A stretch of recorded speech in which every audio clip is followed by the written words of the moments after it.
में एक लतीफ़ा सुनाता चिल्लों के किसी जमींदार की भैंस ने दूध देना बंद कर दिया।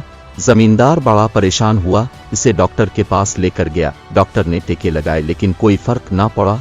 थक हार कर वो भैंस को शाहजी के पास ले गया। शाहजी ने धूनी लगाई, दम किया, लेकिन वो भी बेसूद। आखिर में जमींदार ने सोचा कि शायद इसका खाना बढ़ाने से मसला ठीक हो जाए, तो वो इसे माँ जी की खिदमत में ले गया। माँ ने खूब खिल बिनौला खिलाया, पट्ठे खिलाए, किसी चीज की कसर न छोड़ी, लेकिन भैंस ने दूध देना शुरू न किया। लाचार हो करवा इसे कसाई के पास लेकर जाने लगा कि ये अब किसी काम की नहीं तो चलूं ज़बह ही करवा लूं। रास्ते में इसे एक साईं मिला। साईं बोला, परेशान लगते हो?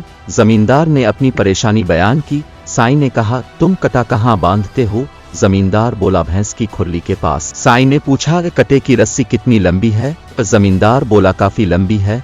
साईं ने ऊंचा कहकहा लगाया और बोला, सारा दूध तो कट पी जाता है, तुम्हें क्या मिलेगा?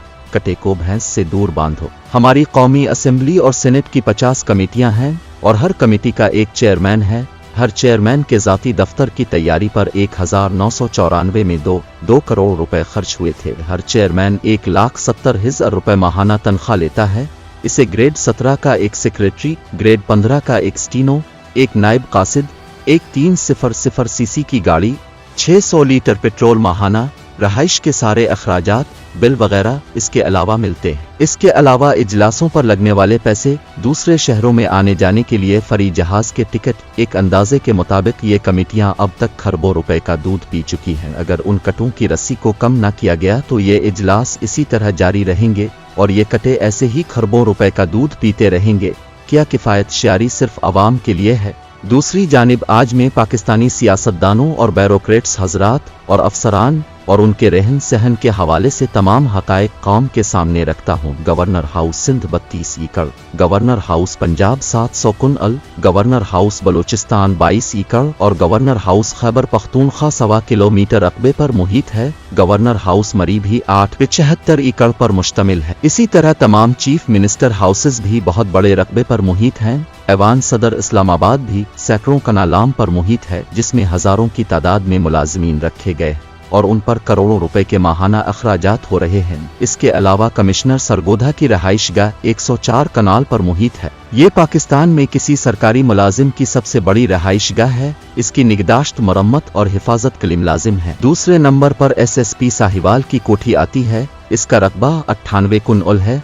DCO मियावाली की कोठी का साइज 95 कनाल और DCO फैसलाबाद की रहाइश 92 कनाल पर तमीर शुदा है। सिर्फ पंजाब पुलिस के साथ DIJs और 32 SSPs की रहाइश गाहें 860 कनाल पर मुश्तमिल हैं। सिर्फ पुलिस के इन सरकारी महल्लात की हिफाजत, मरम्मत और तज़ीन व आराइश पर हर साल 80 करोड़ रुपए से कुछ ऊपर खर्च होते हैं, जो लाहौर के 3 बड़े हस्पतालों के सालाना बजट के बराबर हैं।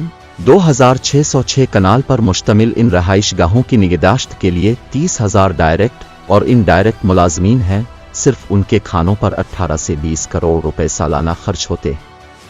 एक सरकारी अंदाजे के मुताबिक ये तमाम रहाइश गाहें शहरों के इन मरकजी इलाकों में हैं, जहां ज़मीन की कीमतें बहुत ज़्यादा हैं। लिहाजा अगर ये तमाम रहाइश गाहें बेच दी जाएं तो 70 से 80 अरब रुपए हासिल हो सकते हैं। ये रकम वॉपडा के मजमूई खसारे से दुगना है।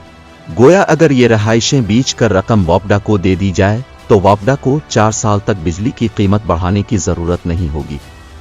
अगर ये रकम हाईवे को दे दी जाए तो वो मोटरवे जैसी 2 सड़कें और कराची से पेशावर तक नेशनल हाईवे जैसी मजीद एक सड़क बना सकती है। अगर ये रकम महकमा सेहत के हवाले कर दी जाए तो ये महकमा पाकिस्तान में Pakistan institute of medical sciences जैसे 70 हस्पताल बना सकता है। अगर ये रकम वासा के हवाले कर दी जाए तो वो इस रकम से समंदर का पानी साफ करने के 12 प्लांट लगा सकता है। दुनिया भर में सरकारी रहाइशें सुकड़ रही हैं। अब बरतानिया चले जाएं, वहां आपको 10 डाउनिंग स्ट्रीट, वजीर आजम से लेकर चीफ कमिश्नर तक और डिप्टी सेक्रेटरी से डिप्टी वजीर आजम तक सब अफसर और ओहदेदार 2 या 3 कमरों के फ्लैट्स में रहते हुए दिखाई देंगे। अब अमेरिका चले जाएं, वह व्हाइट हाउस देखें, दुनिया का सदारती महल पंजाब के गवर्नर हाउस से छोटा है। जापान में तो वजीर आजम हाउस सिरे से है ही नहीं। ये बड़ी बड़ी ममलकतों के सरबराहान की सूरत हाल है। रहे सरकारी मुलाजिम, ब्यूरोक्रेट, आला अफसर और ओहदेदारान तो अब पूरा यूरोप घूम फिर लें, आपको ये लोग आम बस्तियों के आम फ्लैटों में आम शहरियों की तरह रहते नजर आएंगे। उनके घरों में ना लान होंगे, ना ड्राइववे और ना ही बीसीओ नौकर चाकर। मगर यहाँ पाकिस्तान में अब एक जिला से दूसरे जिला का दौरा कर लें, आपको तमाम बड़ी इमारतों, तमाम बड़े महल्लात में जिला के खादिमैन फरोकश नजर आएंगे। खलकत खुदा मर रही है और उनके अफसर टैक्सों की कमाई पर पलने वाले बागों में झूले डाल कर बैठे हैं। IMF के मकरूज मुल्क में 90,000 गाड़ियां, 220 अरब का मुफ्त पेट्रोल और 550 अरब रुपए की सालाना मुफ्त बिजली अफसरान को दी जाएगी, तो क्या ये मुल्क दिवालिया नहीं होगा? ये कब तक चलेगा? मेरी आने वाली हुकूमत से गुजारिश है कि वो सबसे पहले इन चीजों से छुटकारा हासिल कर बढ़िए, जिससे अरबों रुपए की बचत होगी।